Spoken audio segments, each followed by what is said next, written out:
Donc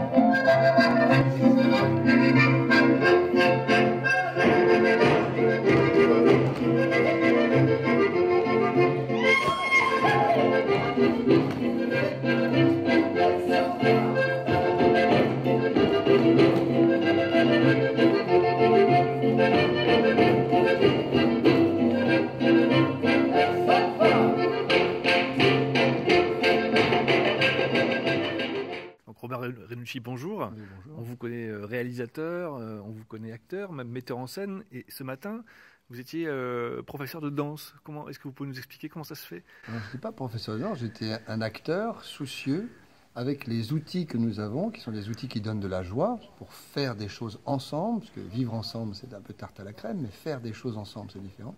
En comptant sur la singularité de chaque personne qui était là, de faire en sorte que chacun ait vraiment sa place et en même temps que nous soyons un groupe, ce qui est la question politique, sociale, générale. Donc c'est surtout, nous sommes des acteurs, citoyens, soucieux de constituer, de tisser ensemble des liens avec les uns et les autres, qu'on appelle parfois publics, qu'on appelle parfois professionnels du spectacle vivant, médiateurs, enseignants de l'éducation nationale ou autres. Mais toute cette chaîne de la transmission et de la formation, eh bien, nous réunir et être ensemble à égalité dans le partage de pratiques. Et la danse, notamment la danse populaire, où dans les villages de Haute-Marne, on dansait après avoir travaillé, la polka ou autre, eh bien, ce sont des outils qui aujourd'hui s'avèrent extrêmement efficaces pour se connaître, pour se rencontrer, pour se parler et avoir un autre jugement de soi et des autres dans un groupe. D'accord. Vous me disiez tout à l'heure que vous étiez un amateur de 60 ans. Expliquez-moi. Oui, je suis resté quelqu'un qui aime aimer, c'est-à-dire un amateur au sens très noble du terme. Et je ne connais d'ailleurs que cette noblesse-là du terme, qui a été très souvent galvaudée en disant l'amateur, il pratique l'amateurisme, c'est-à-dire quelque chose d'un petit peu relégué à du médiocre. Et ça a scindé, en fait, les cultures qu'on dit populaires, comme savoir bien danser, par exemple, aimer danser ensemble d'une manière amateur, même.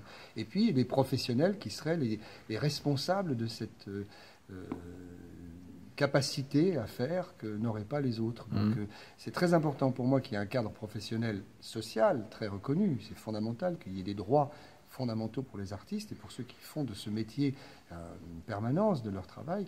Et c'est très important de reconnaître aussi l'exigence qu'on peut avoir dans le travail même de l'artisanat, de l'amateur, surtout lorsqu'il est mélangé avec d'autres origines. D'accord. Monsieur Renucci, merci beaucoup. Oui.